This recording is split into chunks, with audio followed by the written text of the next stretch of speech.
Welcome back to episode 18 of our expansion franchise series, the Nashville Stars. And today we are starting off straight into the off season. A few episodes ago, I asked you all, what would you all like to see our new jerseys be like? We were planning on changing our home jerseys, and the winner came down to the light baby blue jerseys. I always do love a nice baby blue jersey, and I think this was the cleanest look.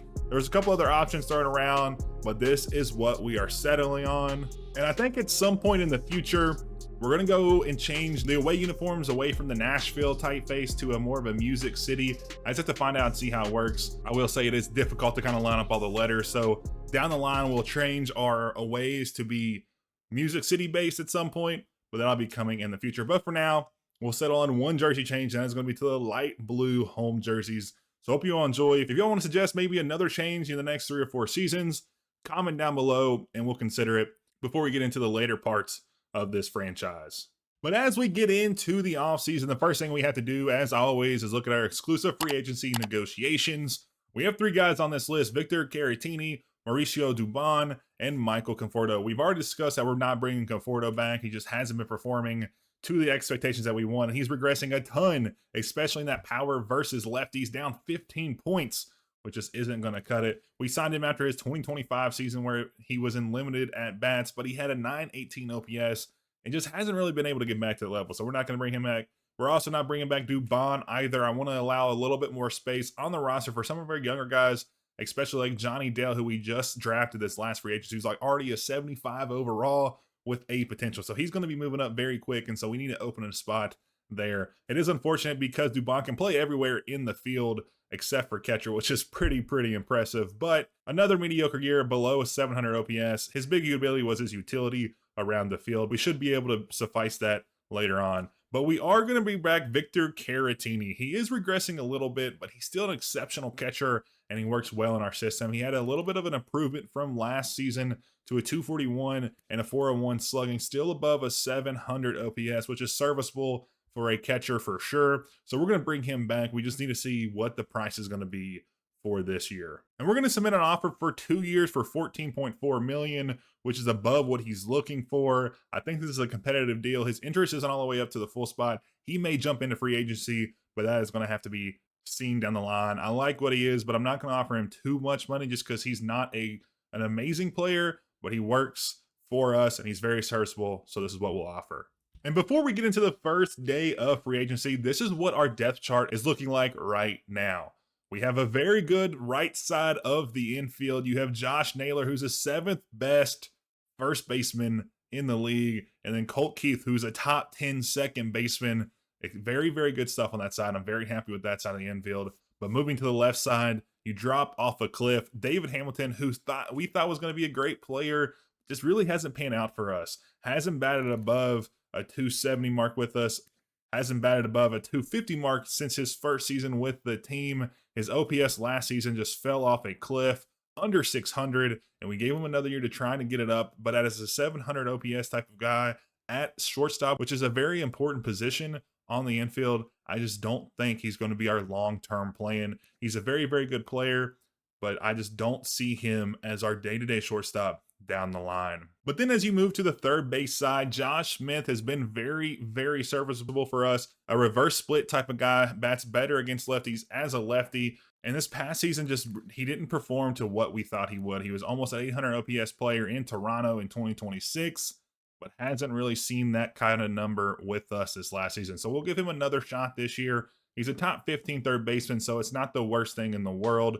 So I'm okay with offering him at least another year to try to figure it out. But then moving to the outfield, we kind of have a ton of guys we can kind of plug and play here. Right now, Luke Raley is slotted in as our left fielder. I don't foresee that being a full-time position for him. He'll be more of a DH for us as he's a power hitter. In center field right now is Johnny DeLuca, but we have a ton of young guys coming up the ranks.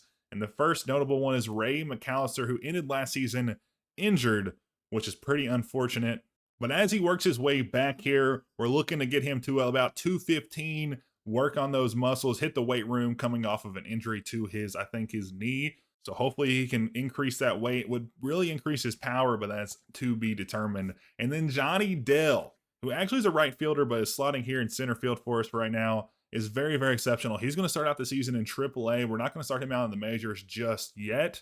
He's a 19-year-old righty, so he's going to play very well in our field. Has very good contact against lefty. Power is very serviceable for both sides, so I'm very excited about him. But again, he'll start out in AAA so far. But with how good he is, if he progresses even slightly and shows really good performance in AAA, he may make the move up to the major league roster very, very soon and slot in left field for now, because Victor Robles is going to be our right fielder for the duration of this season. He's coming off a year where he had a 270 average, a 400 slugging, which was good for a 760 OPS, an improvement over his last 2 seasons in Seattle and above his career average. So I'm very excited about that. He also led the league with stolen bases with the 43 clip, which is insanely impressive because he only has 60 speed, but he does have 99 stealing and base running aggressive. He probably should get a boost to his speed, but I'm not the biggest proponent of editing players outright. But I mean, with 61 stolen bases last year and 43 this year, it just doesn't make sense that he doesn't have that elite speed. He also had 13 homers this year with 50 RBIs, but he did have 164 strikeouts, which is more than he had hits. So hopefully he can drive that number down and become a better player. So he'll be rounding out our outfield in that right field position. But then we move on to the battery mates and the pitching and catching. You can see down there catching, Garrettini didn't sign with us out of free agency, so he will be on the free agent market. We may try to even sign him back, maybe for a lower cost. He just didn't like our deal, which is insane to me, but that is what it is. So right now we have Edgar Caro and Eduardo Tate as our top 2 guys in the majors. Again, I foresee us signing at least one catcher, probably Garrettini back. But looking at our pitching rotation, Brady Singer will highlight the rotation.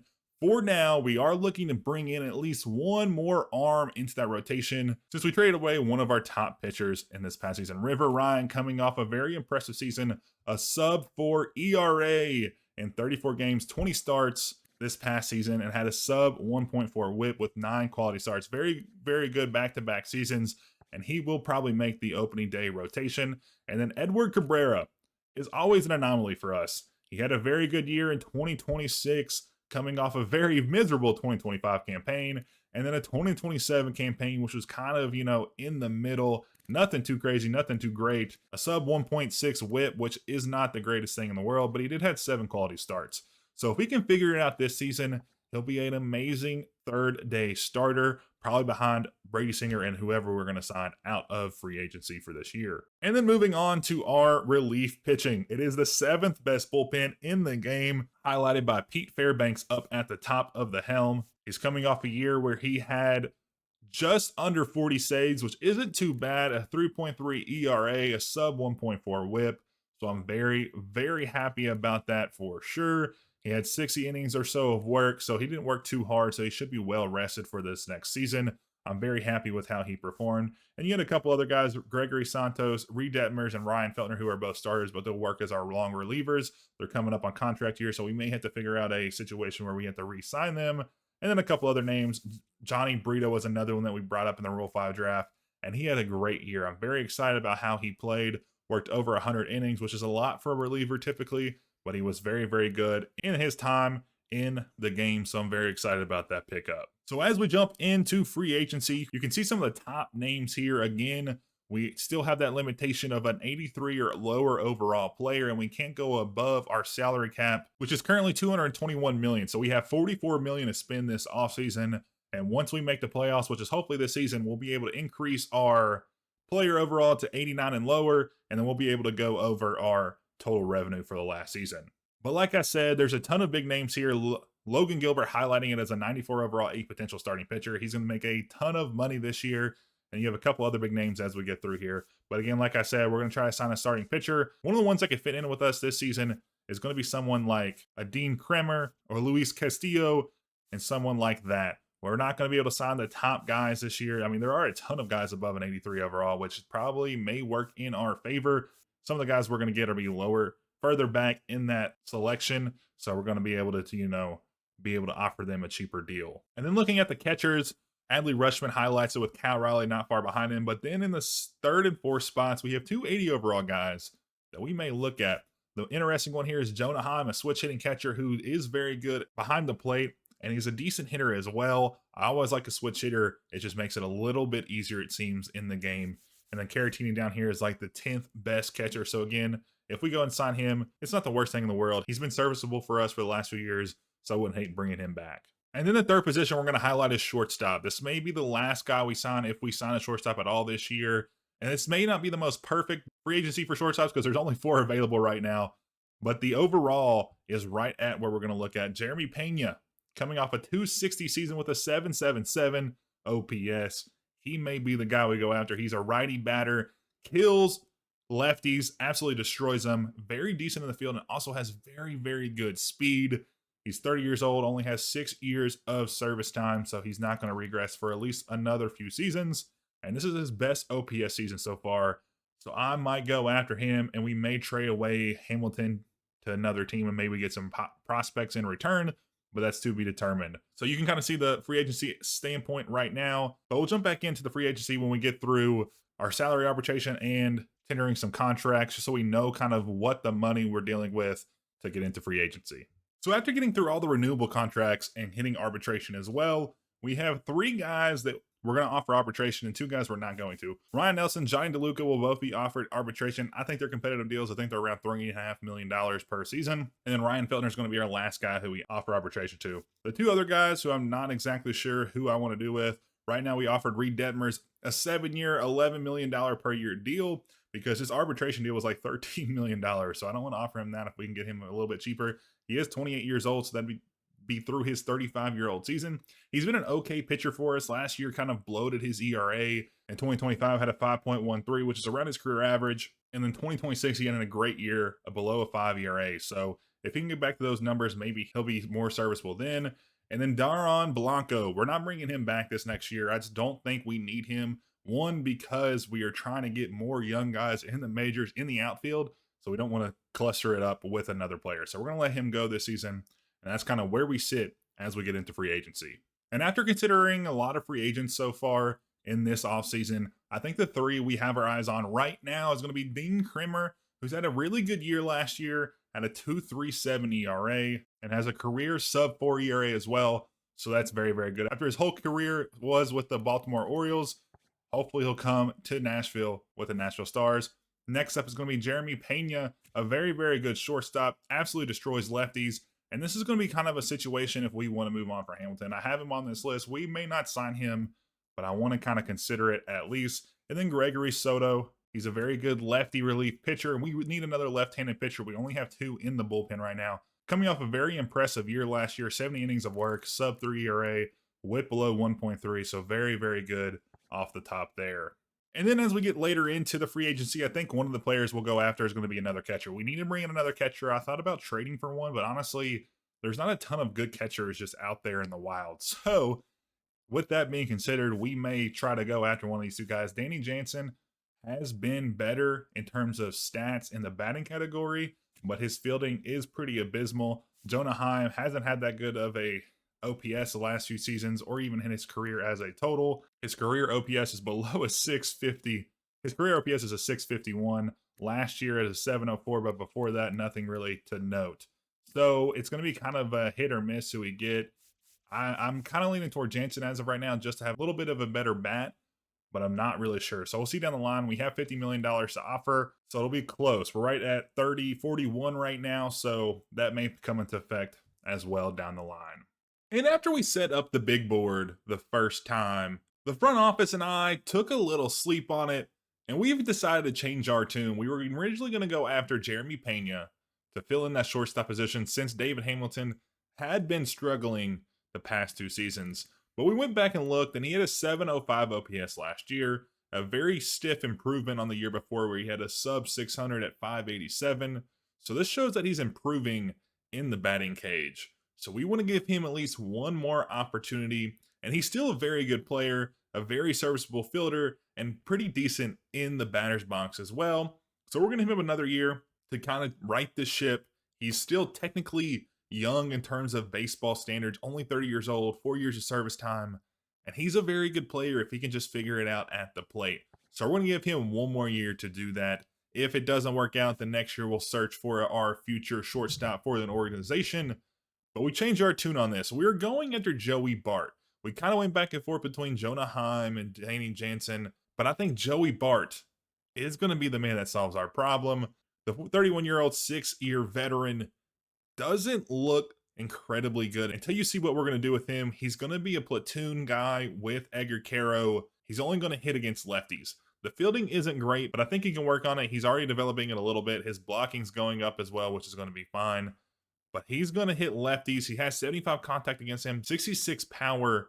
I think he'll fill in well at the back half of our lineup to give us a little bit of a boost to power there. With that short porch in left field, I think he'll be able to shine and increase the home run total from 9 last year, which he only performed in 24 games. And he could even probably go up from his high levels in that 2025 season where he hit 22 with the Pirates. So I think he's going to have a very, very impressive season with us next year. So we slotted him here as our third priority.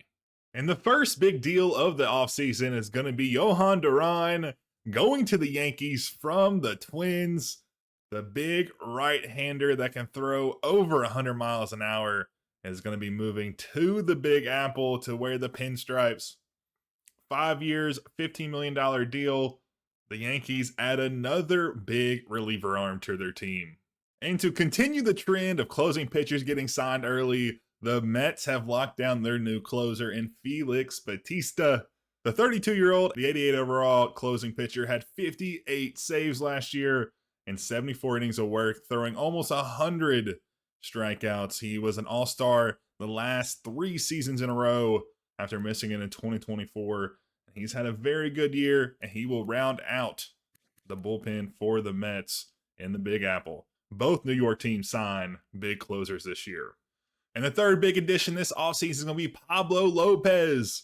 The starting pitcher is going to make $31.5 million to go to Detroit via Toronto after having a large stint in the Twin Cities. Coming off 3 seasons in a row where he threw sub-4 ERA. He looks to be very, very dominant. Almost had 2 200-inning pitching seasons back-to-back years coming off his 2025 campaign where he had a 213.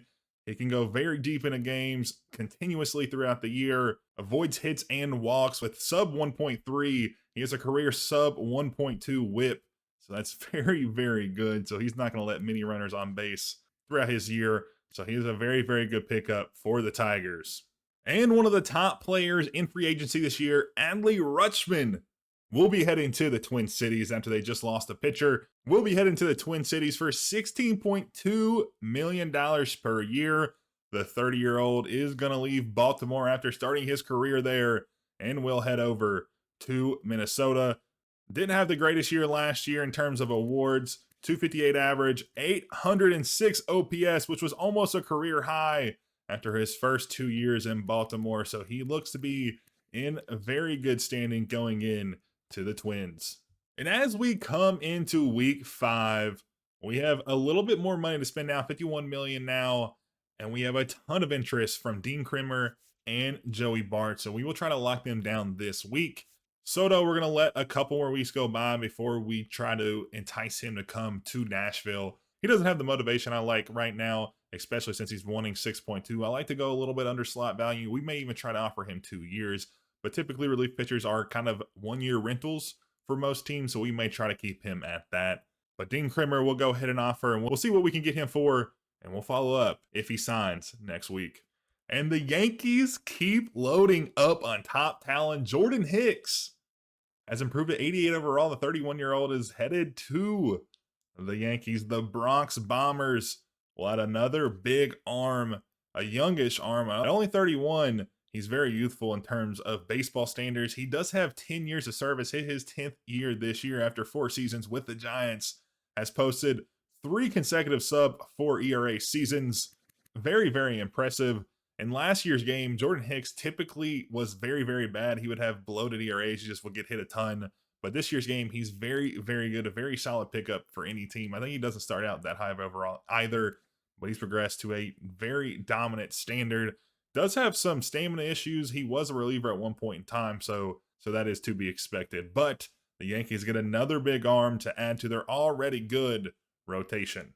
And coming up to the first contract decision, he doesn't like the offer. We offered him 3-year, $19 million. I thought he would have liked it. Only $1 million less for an extra year, but he doesn't like it. So we'll go back to the drawing board to see if we can sign Kremer next week. To follow up, Joey Bart will sign with the team. he didn't mind us knocking down the deal for that extra year of security, and he will be our platoon man for the year against lefties. Hopefully, he can drive those home run numbers up with his short tenure for the next 3 seasons. But before we get to any more signings, we will pull up to the draft lottery. We have the 4th highest percentage to get the number 1 draft pick. If we can stay at the 4th spot or even move up just a hair, I will be super, super ecstatic about that. We had a very, very good draft last year with the 6th pick. We were able to get an absolute dog in Johnny Dale. He'll be very good for us in the outfield for the next season. Oh my goodness, and the worst possible outcome happened. We lost 3 slots and we moved to 7th on the draft board. We fall behind teams that had a better season than us. Angels jump 5 spots into 1st place. Blue Jays will draft 2nd, jumping 3. The Rockies fell 2 spots. The Rangers of all teams jumped to 4th. Nationals, White Sox fall 3 spots as well. The top odds picks for number 1 did not have that great of a turnout. It was a very miserable lottery for the bottom teams. And the second big catcher signing of free agency will be Cal Raleigh, headed to the Rangers after they just got a massive bump into the draft board next year.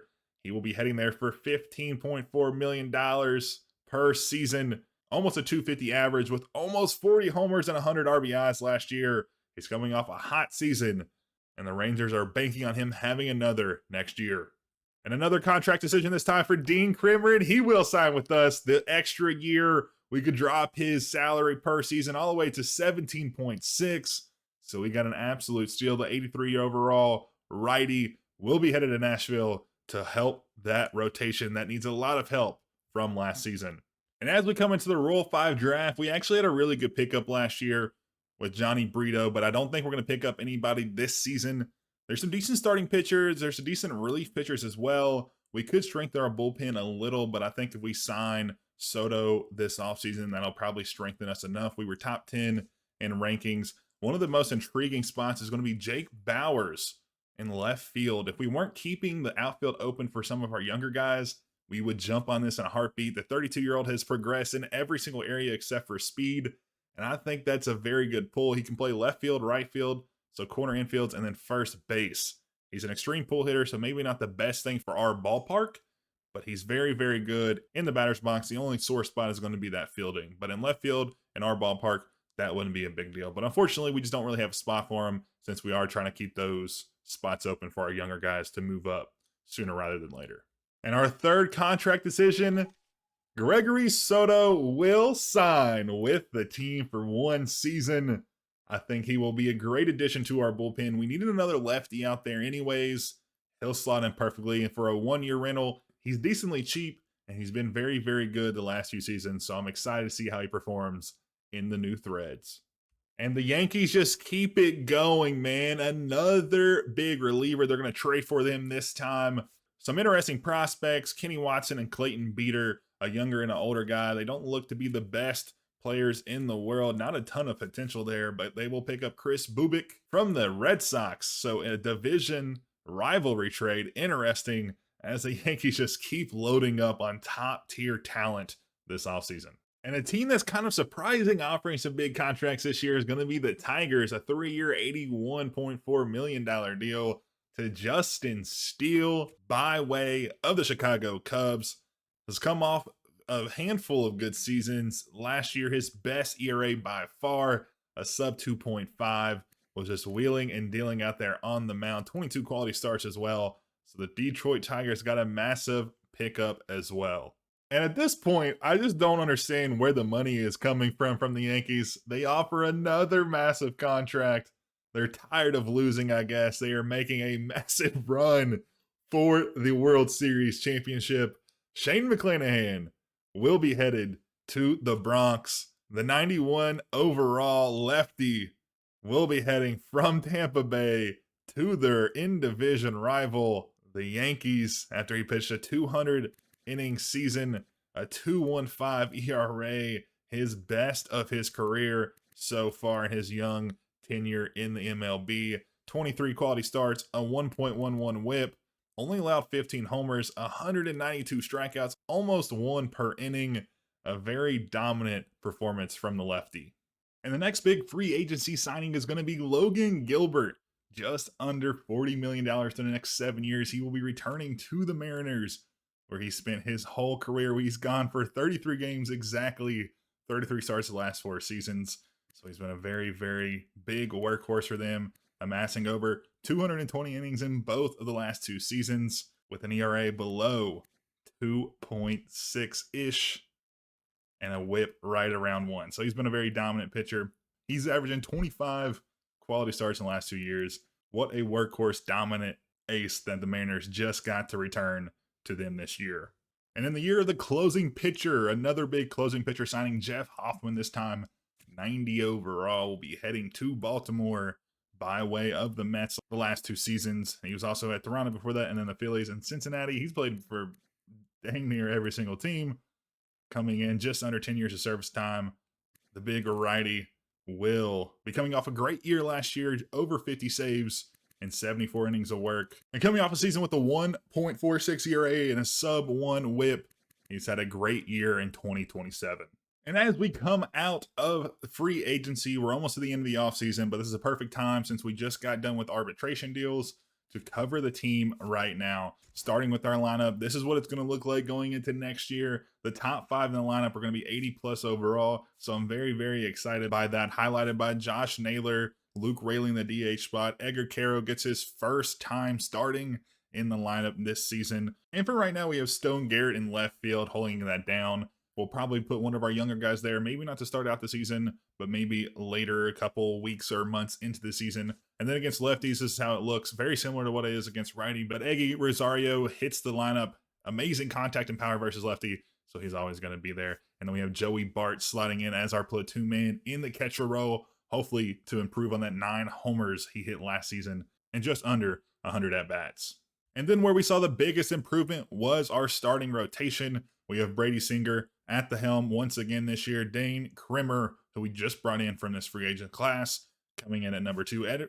Edward Cabrera will slot in as our 3rd man. He seems to do better down the rotation.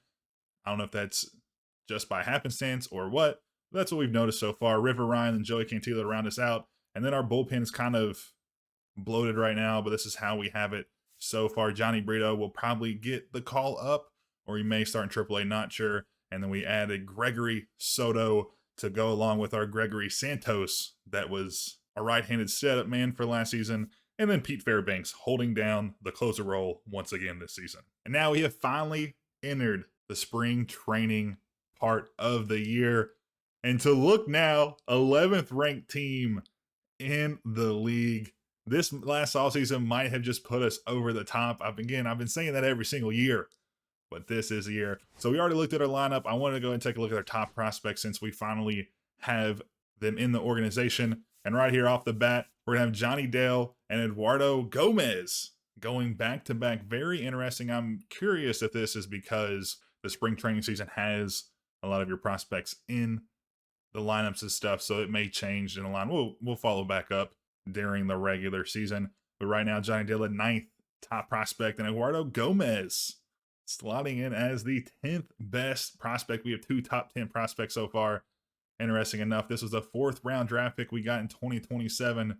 Doesn't look too shabby, and he has 1 Cork Knight player. But looking at the rest of our prospect list, Chris Patton has been unseated from his top spot on the org, and Ray McAllister falls to the 4th spot as well. I don't think Ray McAllister will be down there much longer, as he was able to put on 8 pounds of pure muscle coming back from his rehab, which bumped his power up to 68 against righties and 59 against lefties.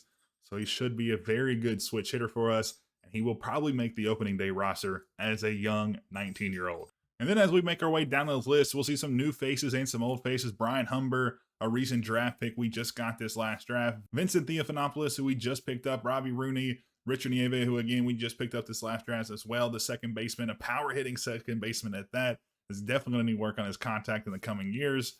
And then a bunch of familiar guys that we've seen. Brian Logan, another dominant lefty that we have in our rotation. Getting a little old at 23. Hopefully he can make the call up in the next few seasons, but we'll have to see. And then a couple other names like Johnny Veach and James Tibbs will round us out down here at the top 20 of our organization. I'm very pleased with how it's come about. We've done very good in our draft so far, so I'm very excited. Chris Patton slots in as a 24th top prospect in all of baseball. Very, very good numbers. Ray McAllister, surprisingly, is down at 43. I thought he'd be a little higher, but he's still top 50. Brian Humber at 51. Again, a lot of that does with their potential. Vincent Theophanopoulos is 65th. Robbie Rooney, 69th.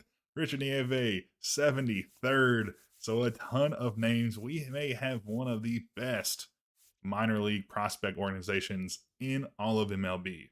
But as we get out of here, we'll be jumping into spring training at the beginning of the next episode and also opening day. We'll take a look at a couple of our top prospects who's joined us for spring training and see how they do. And that's kind of how we're going to place some of the guys coming into the opening day roster. So hopefully Ray McAllister shines like he did last season at the end of the year before he got hurt.